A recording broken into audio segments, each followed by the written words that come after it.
humans. At our best, landing on comets using objective reasoning and discovering new, wonderful and even beautiful things about the universe.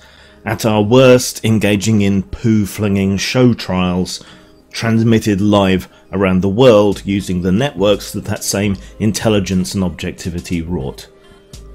What a species.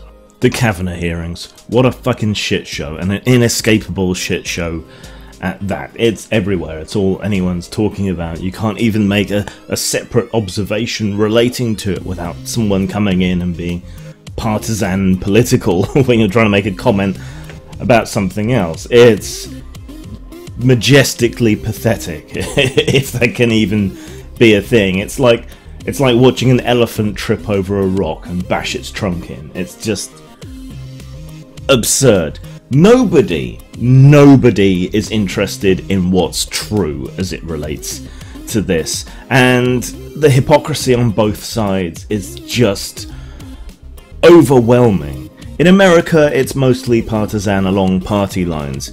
If you're a Republican, then he is a fine, upstanding man, and his emotion and his righteous anger means something positive about his testimony.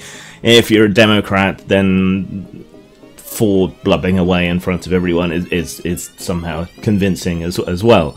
I don't think either of these seem to be particularly nice or convincing people, but it doesn't really matter what I think, what I feel about it. What matters is the facts.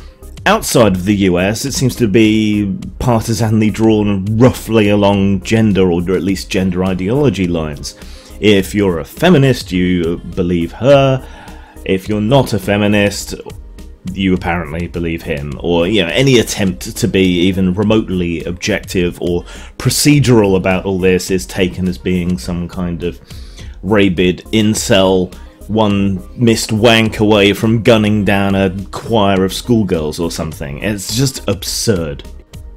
On the one hand, you've got what passes for a left in the United States, which is either middle-class LARPers concerned about first world problems, or Republican light Democrats. That's all you got. But even so, somehow it manages to be this huge partisan split. I suppose the politics is so vicious because the stakes are so small, but in this case, they're not actually that small. Here we're talking about a Supreme Court justice being appointed, and that's a big deal. This deals with the final point of appeal on legal cases.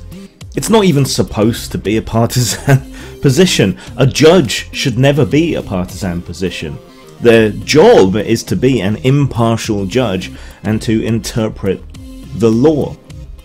To interpret and apply the law, not according to their personal beliefs or whims, but just as according to what is written. And if the law is badly written, it's the legislature that needs to change it or introduce new laws.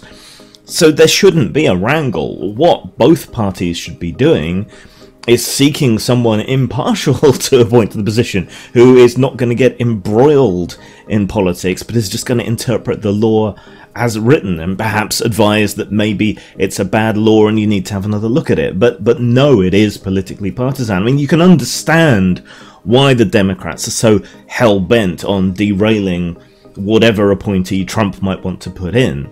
You can understand why. It threatens certain key legislation that they support, like Roe v. Wade and so on. And it's likely to lead to a conservative-skewed Supreme Court for many, many years to come, which could well frustrate many of their political ambitions. It's not how it's supposed to be, but it's how it is.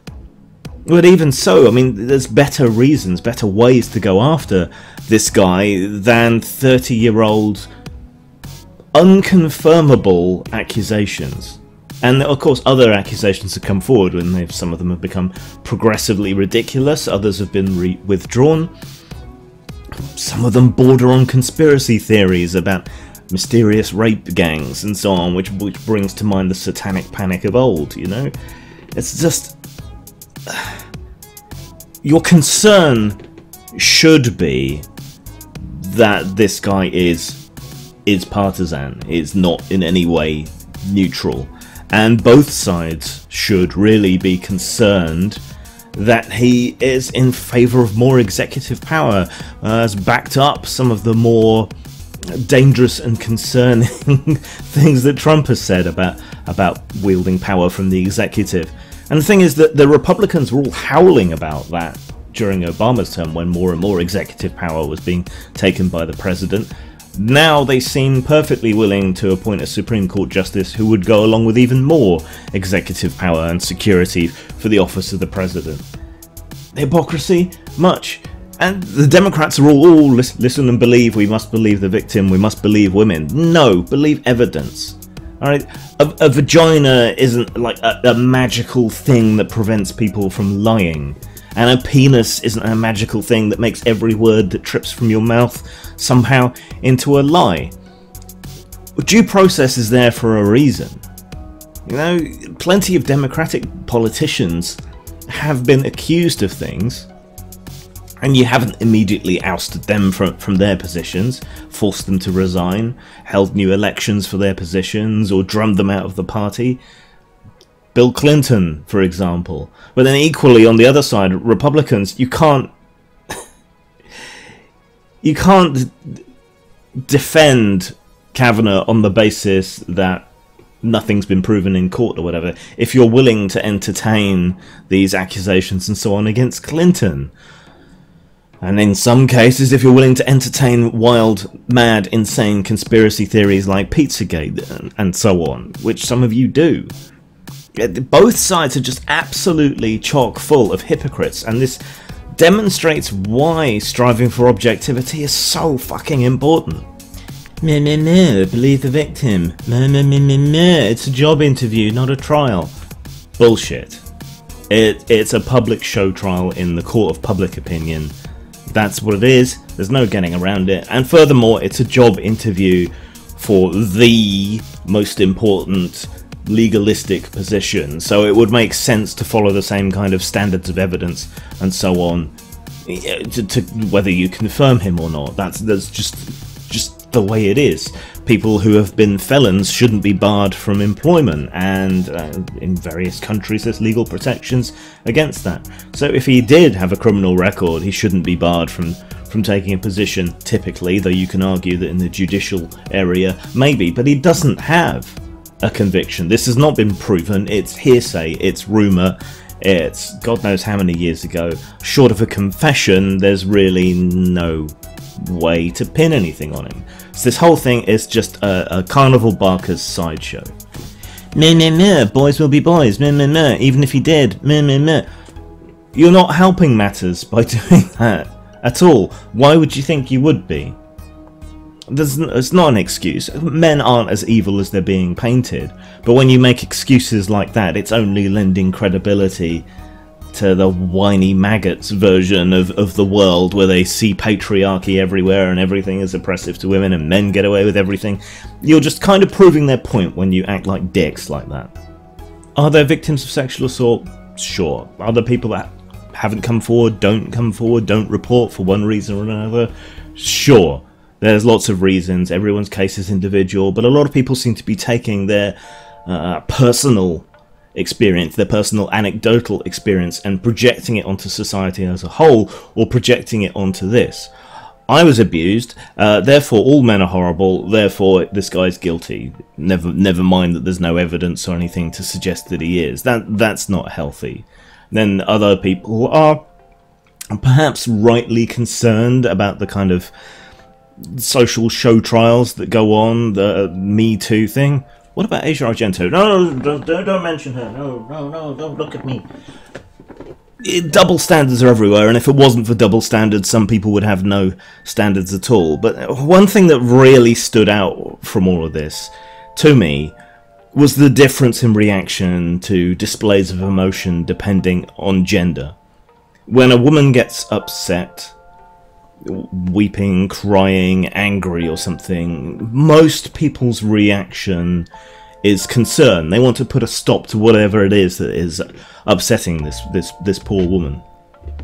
When a man displays emotion, it's either dangerous or disgusting.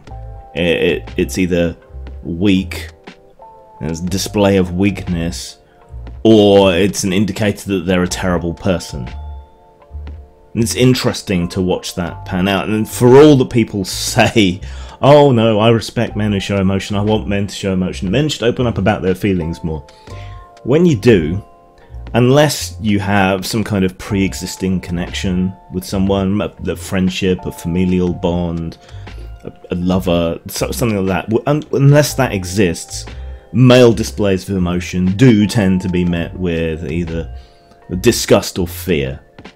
And both sets of testimony were very emotional, but people would dismiss one side's emotions for being emotional, and yet accept the other side on the basis of that being emotional. This is why, being emotional creatures, as I obviously am because I'm just pissed off and think everyone's shit when it comes to this, being emotional creatures, we need to strive for objectivity, even if we can never reach a perfect level of objectivity. You know, you have to distance yourself, you have to look at the evidence, what can be proven, what can be disproven, and even if it's not officially a trial, people are and should be innocent until proven guilty. At least people are talking about the state of things that a mere accusation can get someone fucked over now. At least that's happening. Though people involved in other arenas have certainly seen that this is the case for a long time, but now it has reached the absolute pinnacle, the upper echelons of politics and society, so maybe we'll start to see a backlash against trial by Twitter, but I'm not holding my breath, and the people leading the charge against it will probably be the worst people to do it. Zang.